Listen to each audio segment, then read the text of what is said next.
Hey, good evening, Kingdom community. Peppa here. It's good to be with you, and it's funny because it is not lost on me that about a year ago, this time, we were just getting to know one another and we were thinking that we would be this way, physically separated, physically distanced for just a few weeks.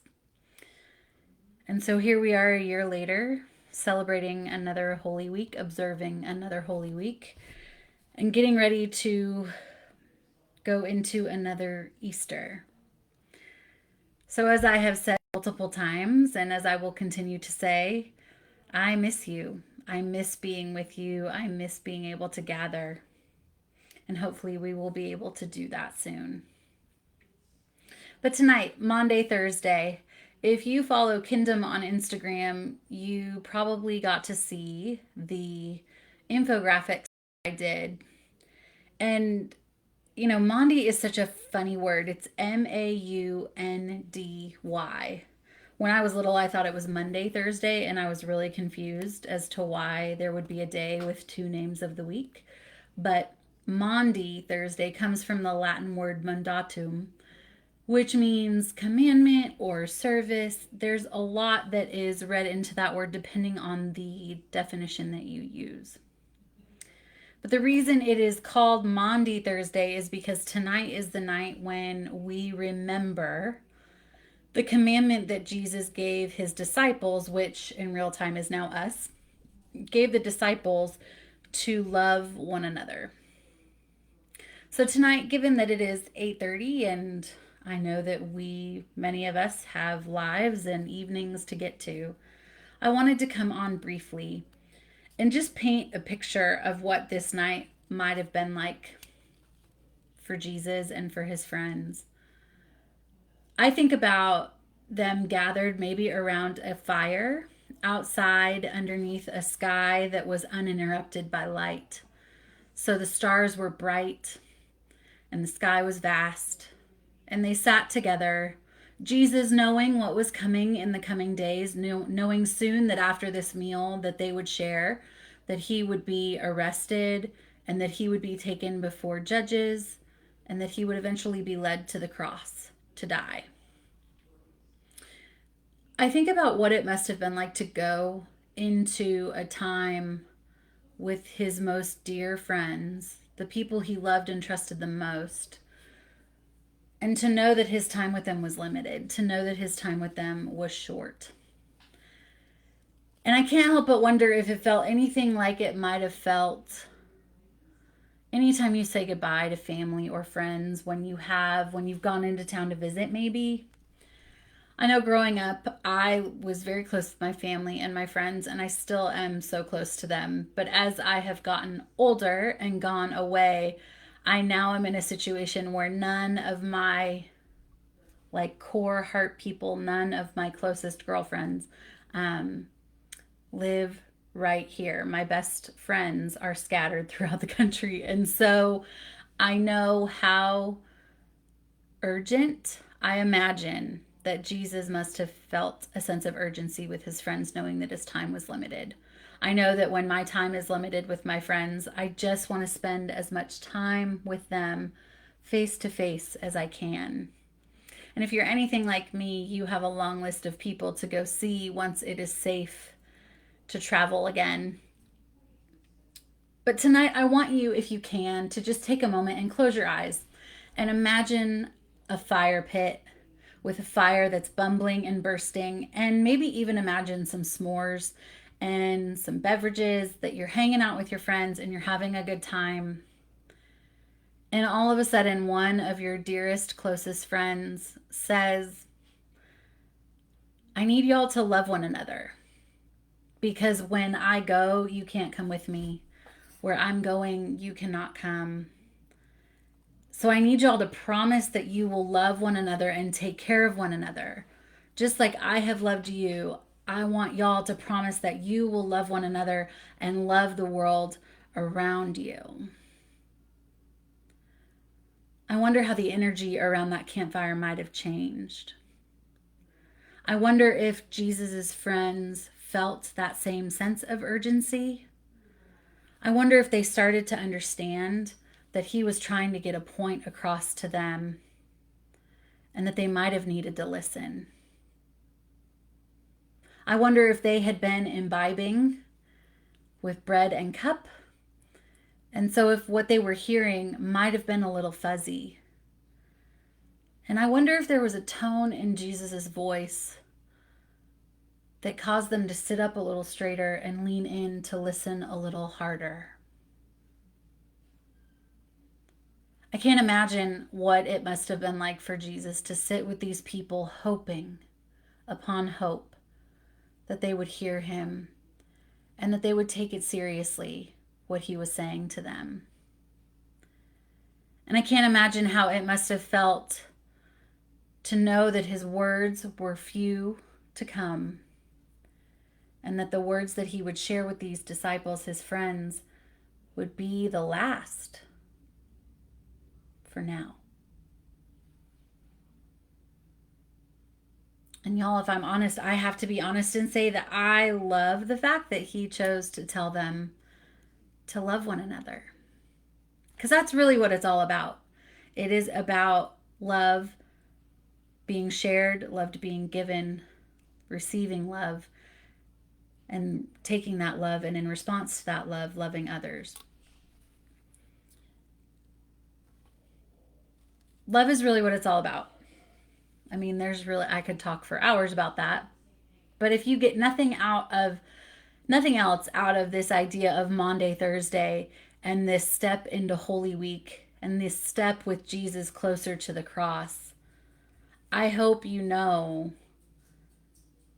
the whole reason for any of this, the whole reason for any of Jesus's existence is because we are loved. Undeniably, unconditionally, whether we've earned it or not, we are loved. And I often say there's nothing we can do to earn it, and there's nothing we can do to lose it.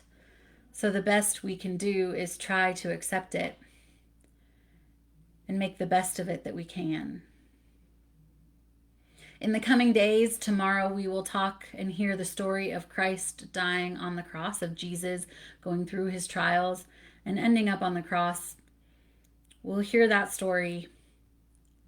And then on Sunday, we will hear a story of love coming back into the world, light shining in the darkness and not being overcome, when we share the story of the resurrection of Jesus on Easter. So tonight, I just wanted to read this brief passage from the Gospel of John. I wanted to invite us to share a brief meal. So if you have something to eat or drink, fantastic. If you don't, that's okay too. And then I wanted to invite you to get either water or oil. And in my case, I'm going to use some hand lotion because I want us to be anointed as we go from this space. So for now, hear now these words from the Gospel of John. Jesus said, "I am with you for a little while longer.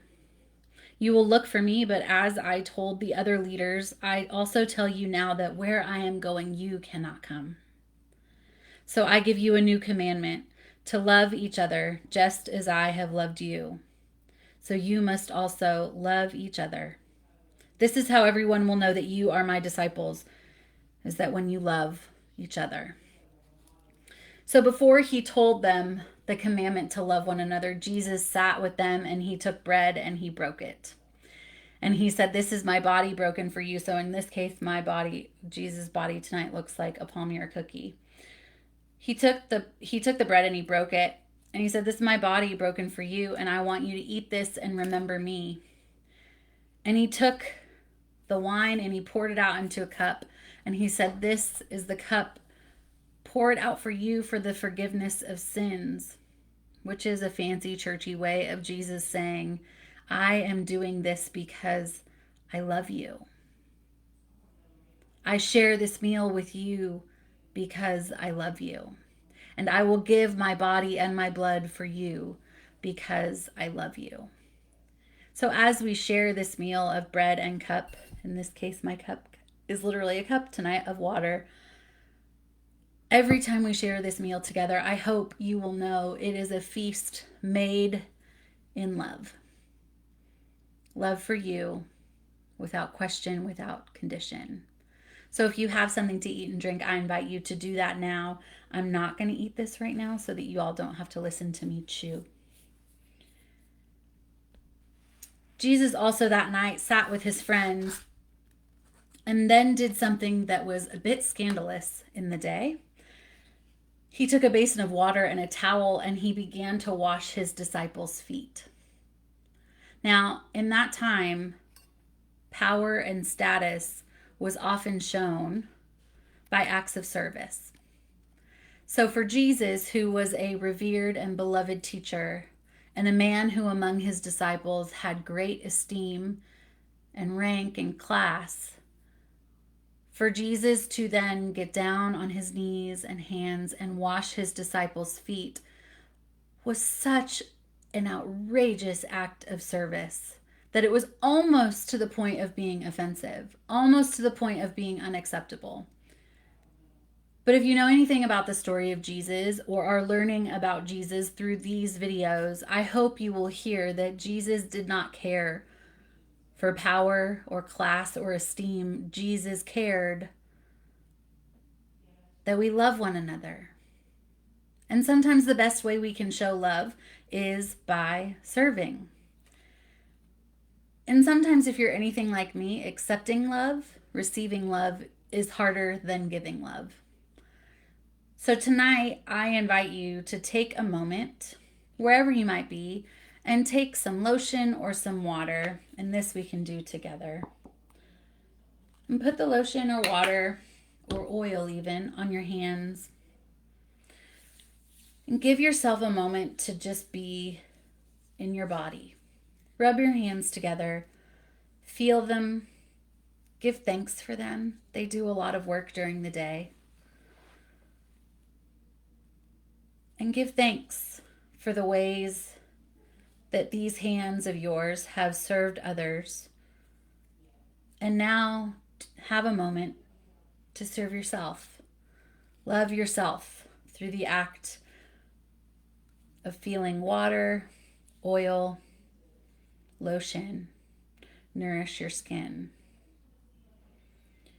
And tonight, as we talk about the meal and the service that Jesus shared with his disciples, this last meal and this last act of service, know that you are loved.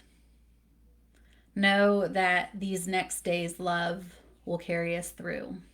No matter how dark it gets or how hard it gets, love will carry us through. So, if you would, let's take a moment and pray. Will you let me be your servant? Let me be as Christ to you.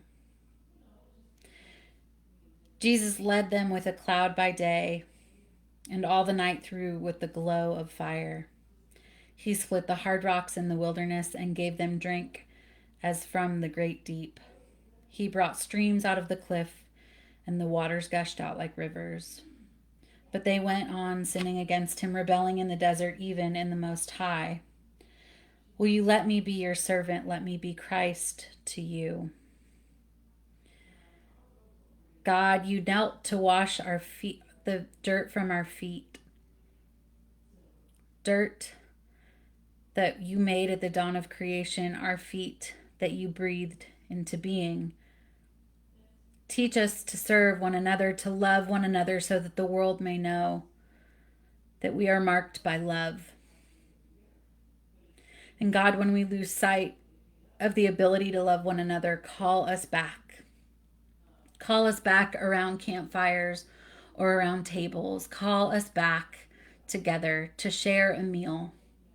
And in sharing the meal, may we remember the bread and the cup that were poured out and broken for us as the ultimate act of service of love. So friends, tonight may the peace of Jesus go with you wherever Jesus may send you. May he guide you through the wilderness and protect you through the storm. May he bring you home rejoicing at the wonders he has shown you. May he bring you home rejoicing once again to our doors. Friends, as we go out from this place tonight, know that you are loved and know that you are worthy. We'll see you tomorrow.